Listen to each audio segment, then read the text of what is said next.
Salam Nusantara bagi kita semua, selamat datang kembali di channel Ray Agnostik. Bapak pendiri agnostik atau pencetus agnostik itu adalah Thomas Henry. Beliau inilah yang pertama kali mencetuskan apa itu agnostik. Dan beliau ini tidak hanya seorang agnostik, pendiri agnostik gitu. Akan tetapi beliau ini juga seorang peneliti. Dan penelitian yang paling menarik daripada Thomas Henry ini adalah beliau mengatakan bahwa burung itu berasal daripada dinosaurus. Jadi evolusi itu sangat banyak turunan-turunannya. Tapi kalau disimpelkan, dinosaurus ada tipenya ya.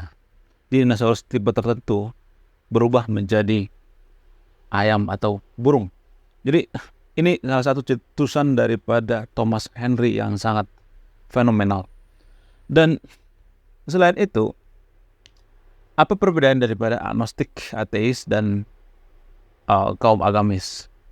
Jadi saya akan menjelaskan ya beberapa alasan saya juga gitu kenapa jadi agnostik. Apakah saya sama dengan agnostiknya Thomas Henry ini? Apakah ada perbedaan gitu? Jadi bagaimana pandangan daripada Thomas Henry ini?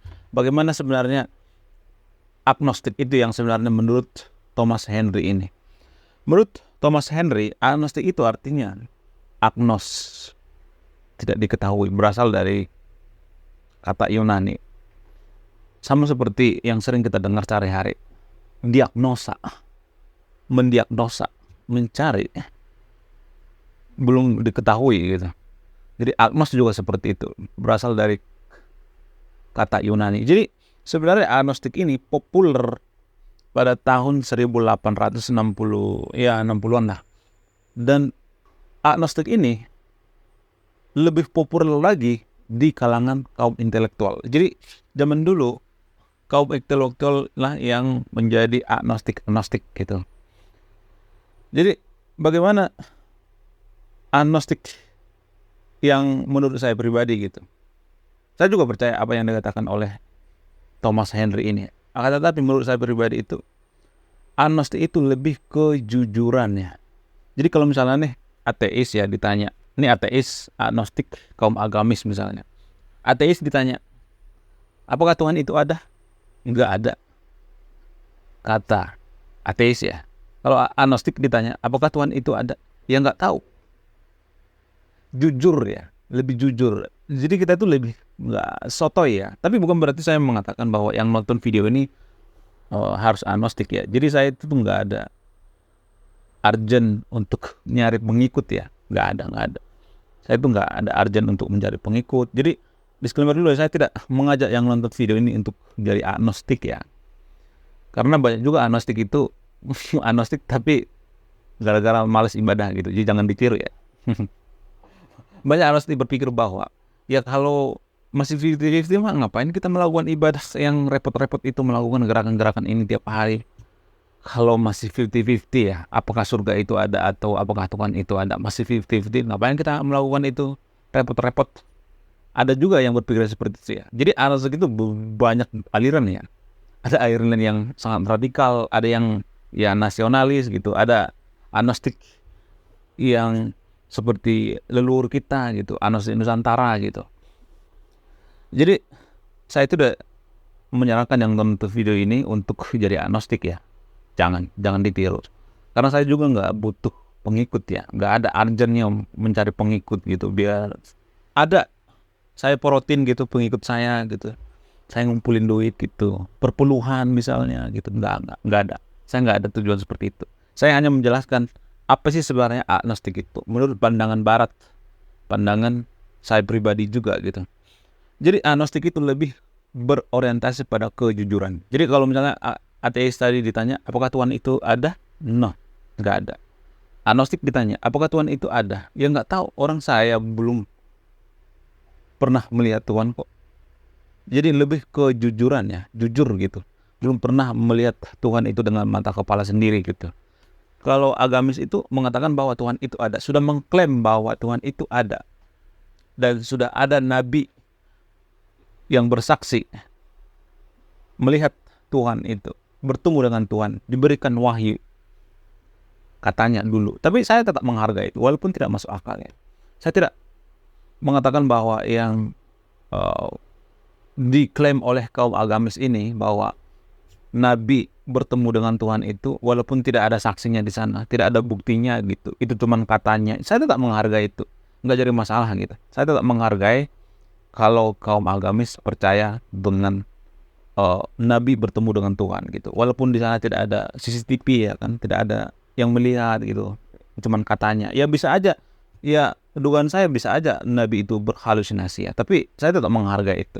Saya tidak mengatakan bahwa ketemu atau pertemuan Nabi dengan Tuhan itu tidak benar. Saya tidak mengatakan seperti itu. Saya tetap menghargai itu walaupun tidak masuk akal ya. Jadi agnostik itu lebih kejujuran, berorientasi pada kejujuran. Apakah kamu pernah melihat Tuhan? Enggak. Apakah surga itu ada? Ya enggak tahu. Orang saya nggak pernah melihat dengan mata kepala sendiri.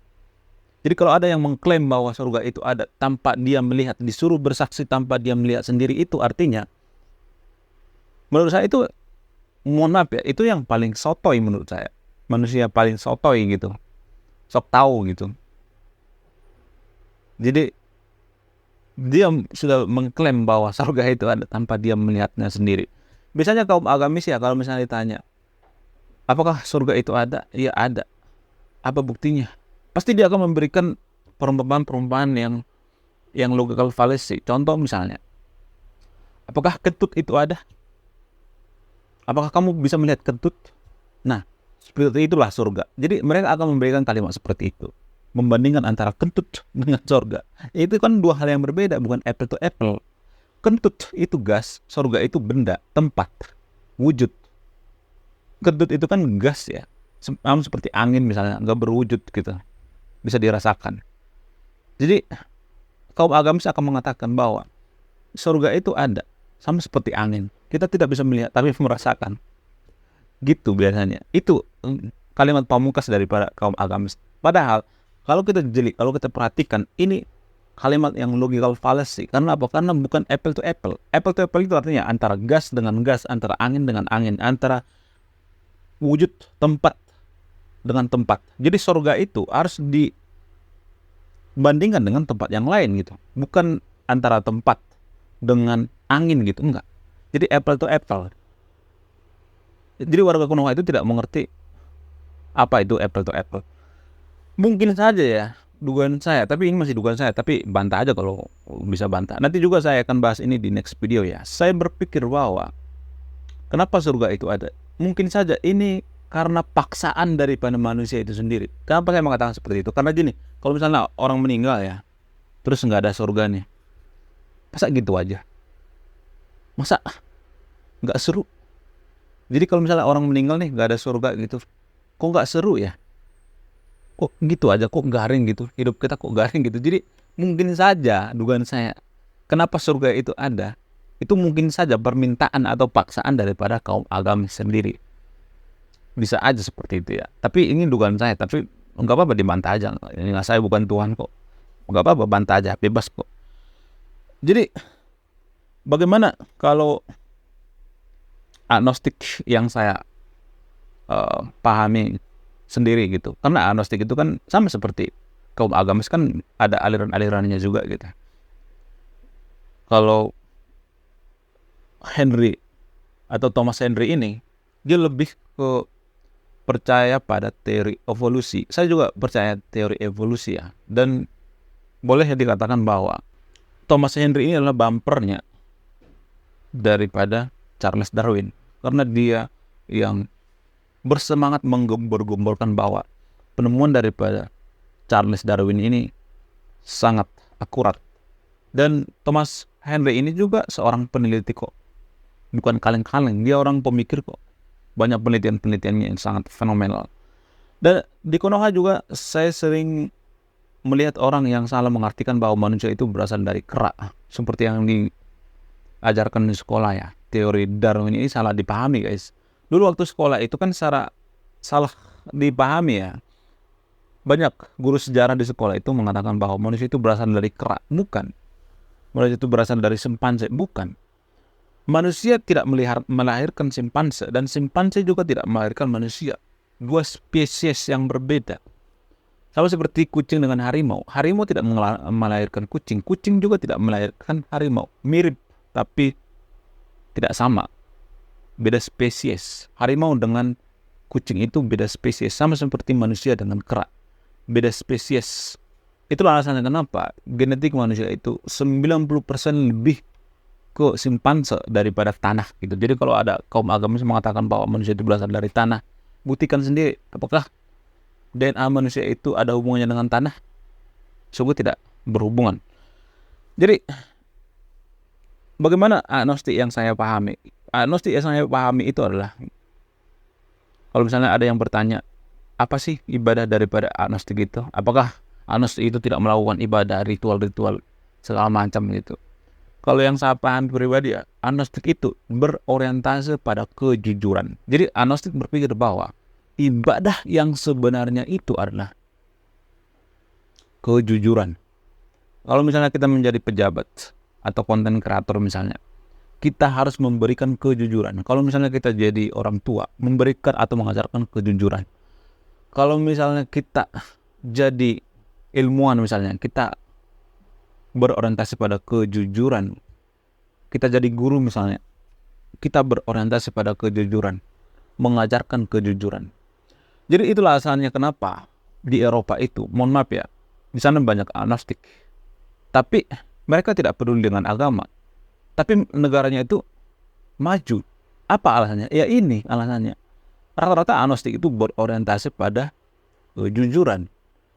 Mereka menganggap bahwa ibadah yang sebenarnya itu adalah kejujuran. Jadi bukan kaum sebelah ya, mohon maaf ya. Kaum sebelah itu menganggap bahwa Tuhan itu ada.